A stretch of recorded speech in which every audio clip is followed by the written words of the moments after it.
Okay, we are attempting to feed the people who are being unfairly denied their SNAP, and there is definitely a war going on. That is the only way to put it. We are in the middle of a war, okay? I'm going to go ahead and read you the letter that I got from Magnus the Red. I've entitled it, Jesuit IEDs Detonate Food Delivery Trucks Murdering 1,482 of our drivers. The chimp out death toll as a result of our food deliveries is about 100,000. Let me just go ahead and read you what happened. Dear Gail, as you know, we scheduled mass delivery of replicator food from the Church of Gail this morning. That would have been today, November the 2nd. We planned for the food to begin going out at 6 a.m. Pacific time. The food would be delivered in vacuum-sealed packaging with instructions for preparation, including reheating or seasoning as applicable. Unlike the Phase 1 rollout, which used order forms for specific houses, we opted to ship a variety of menu items to each recipient. This way, it would cut down on the logistical noise and streamline the process.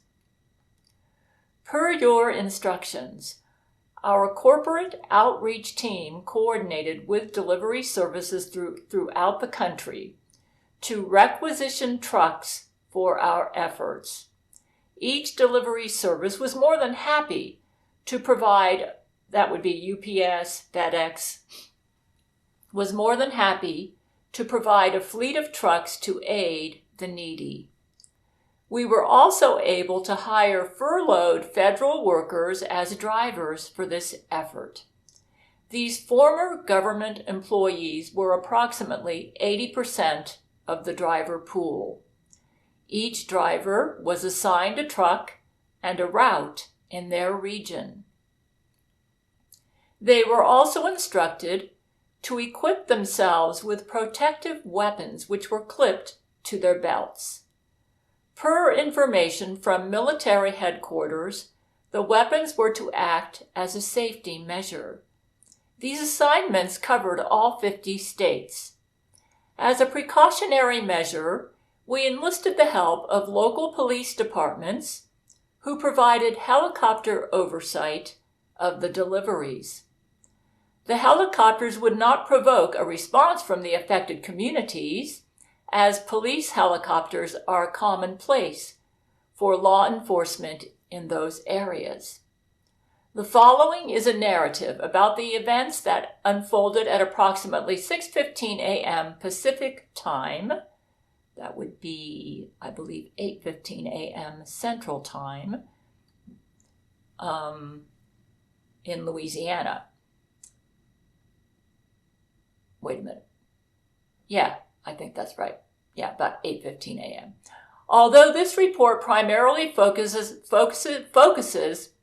on events in Baton Rouge, Louisiana, the facts are applicable to 1,487 other sites across the United States. At the Baton Rouge UPS Distribution Center, trucks filled with food were lined up at the gates ready to feed the hungry. One Samantha Scheinberg, a former FBI regional office secretary, was first in line to leave. She secured her weapon to her belt and glanced over her delivery itinerary to begin her journey to North Baton Rouge. This area of the city was most affected by the government shutdown because practically every inhabitant receives some sort of federal or state food benefit.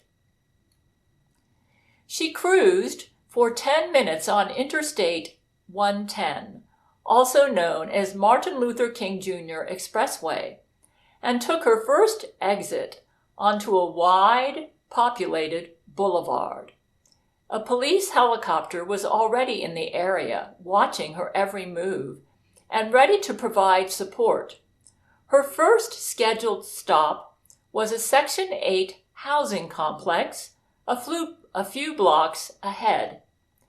The boulevard was alive with pedestrians, as the average person in the community is unemployed.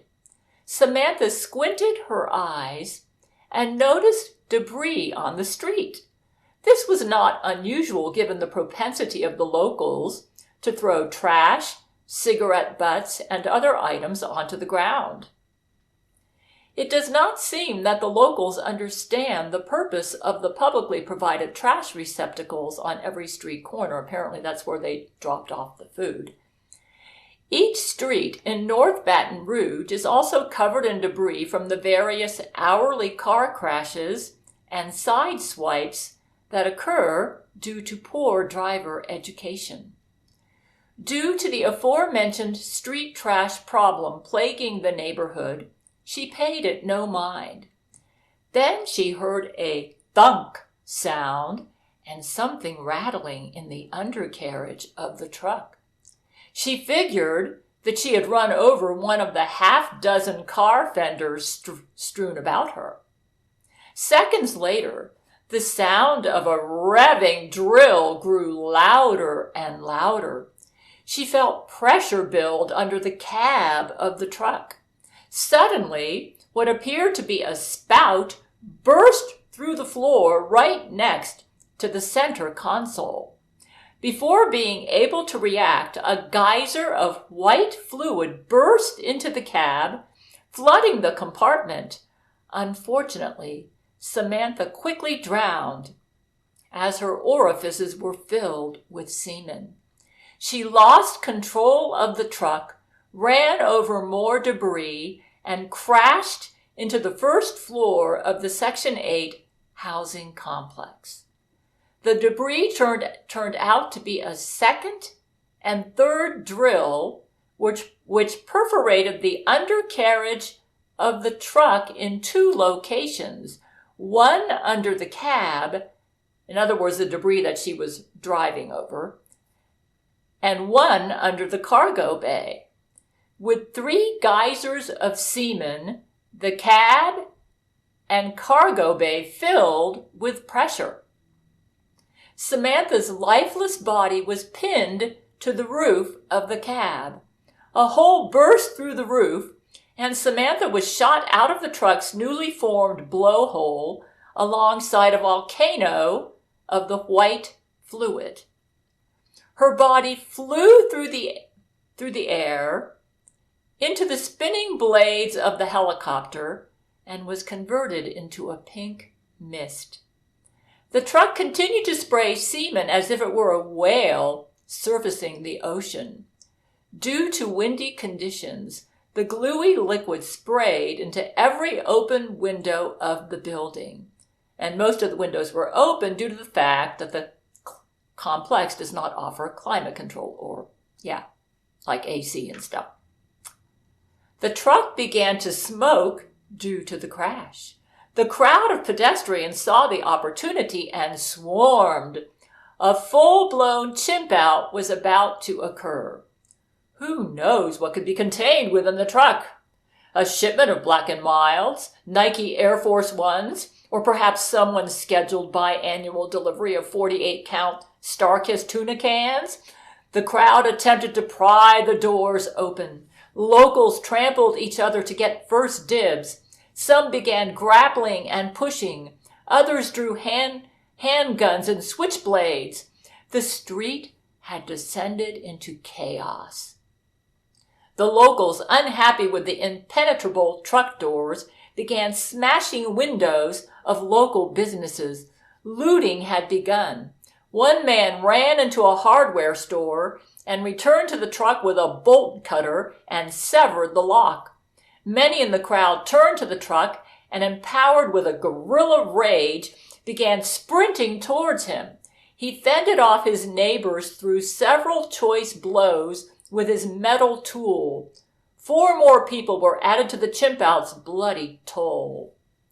As he flung open the truck doors, a deluge of salty liquid soaked the rampaging crowd. Many were carried away in semen floods, sticky but alive. Others were not so lucky. One child, dual wielding a knife and a crowbar, was swept into an uncovered manhole. Dozens of vacuum-sealed foodstuffs glided across the street. Several large women began gathering as many packages as they could hold. Some stuffed their fat folds with our vacuum-packed food, and others stuffed their K-cup bras. They began ripping at each other's weaves, yelling, "I gotta feed my kids! No, I gotta feed my babies!" The helicopter above descended slowly with a voice appearing over its megaphone. "This is a riot. Please disperse. Units are incoming for law enforcement. Please return to your homes immediately." The message repeated, but fell on deaf ears.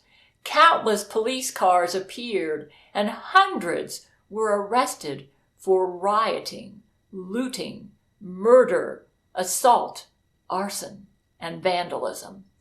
The investigation in the aftermath of the chimp out and the sabotage is as follows. We discovered that the semen drill devices are a Jesuit technology known as CEMAN-4. These are IEDs, improvised explosive devices, which the Jesuits used during the war in Iraq. A controller will prime the devices and cause them to fire when the target vehicle drives over them. The device lurches upward and drills into the undercarriage of the vehicle and delivers a massive semen payload. These devices are easily disguisable as common road debris and have been found in every delivery route we had planned. Many have been disarmed and some failed to trigger. The chimp out resulted in a massacre in all senses of the word. The North Baton Rouge community's self-inflicted criminal violence resulted in the deaths of at least 96 individuals.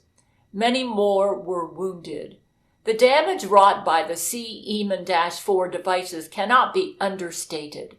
When the semen geyser sprayed into the windows and exploded out of the back of the truck, most women in the blast radius were impregnated. Other affected persons have been permanently blinded or infected with a whole host of STDs, sexually transmitted diseases. However, it is unknown at the current time whether these STDs were the result of the CEMAN-4 IEDs or whether they had pre-existed in the community, as the neighborhood is known for poor sexual health practices. This heinous sabotage and the resulting chimp outs have occurred in nearly every urban environment where we planned deliveries. We have not seen chimp outs in suburbs or rural areas. The total death toll from the chimp outs is being calculated, but estimates total nearly 100,000. Our estimates for chimp out deaths due to inevitable looting corresponds well to this number. Of course, the toll due to CEMAN-4 IEDs includes the late Samantha Scheinberg and the countless other brave delivery drivers who have perished. This number totals 1,482. The 6 other drivers have survived. I guess it's those who were targeted by the IEDs, and are expected to make full recoveries on the Church of Gail. The silver lining, apparently, is that many drivers were able to make their deliveries outside of urban areas. There's probably not as much debris on the road out there. Yeah, maybe that's it. I don't know. Many truly needy people have expressed immense gratitude for our charity. It is currently unknown whether the looted food or the food successfully delivered underwent any interdimensional switch out to infect it with D.N. Avery or ghrelin.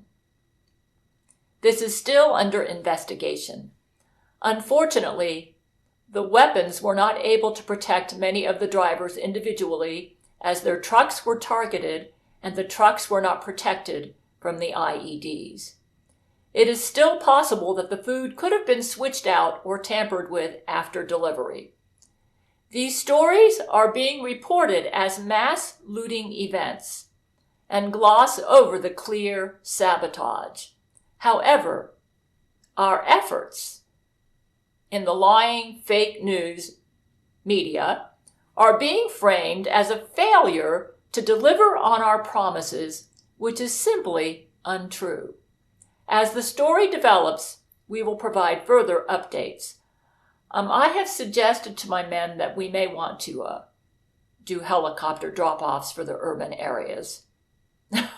Yeah. We can still give them food, but we don't want to lose our drivers because they put debris all over the road, and make it easy to hide IEDs. And today, for the first time ever, it's a good thing I had battery backup on my computer because we had a power outage last night. They were definitely trying to destroy my computer again, hoping I wouldn't be able to give you this report because they knew that they were going to do this. Yeah, but fortunately my battery backup that I bought in September worked. So all that time and effort that I put into computer hardware paid off. I guess if you want to call battery backup computer hardware. The reason the Gail Shield fell because of when I got that award about helping out the automatons with an obsession with computer hardware is simply because the award needed to be what's the word?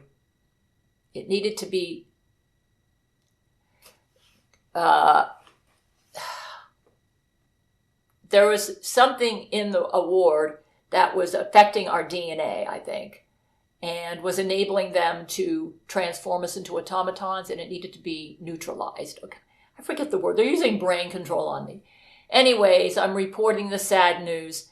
We are in the middle of a war. It's Jesuits versus Church of Gail. They want Jesuits and the automatons and the Satan team. Okay? Yeah. Satan wants to take over the world. Okay? Yeah. And he's trying to portray the Jesus team as a bunch of incompetent, wicked rulers. He and his team are a bunch of power-hungry megalomaniacs. Yeah. They will stop at nothing. Well, we will keep trying to feed the hungry. Another thing that I suggested that we might want to do is reinstate my conspiracy law. Though in a war, I don't know. I'm going to let my husband decide what he wants to do. The reason I say that is, let's say the senators and representatives are victims of brain control, and that's why they're doing this crazy government shutdown. We could declare them legally insane, and therefore their votes would not count. And if all we can get is five of them that are not legally insane, and they could give permission for the government to turn on, to be funded, then that might help. But then I don't know. That might be an overly simplistic answer because we are in a war. And generally, when you're in a war, the other side just thinks your laws are a joke, okay? It's like, oh, well, we don't care about your laws. We're not going to honor them. And that's basically what's going on. So it probably won't work. Anyways, I wanted to give you the sad report. Unfortunately, the enemy is very evil and power hungry. And as you can see, they're not about to give up. Yeah.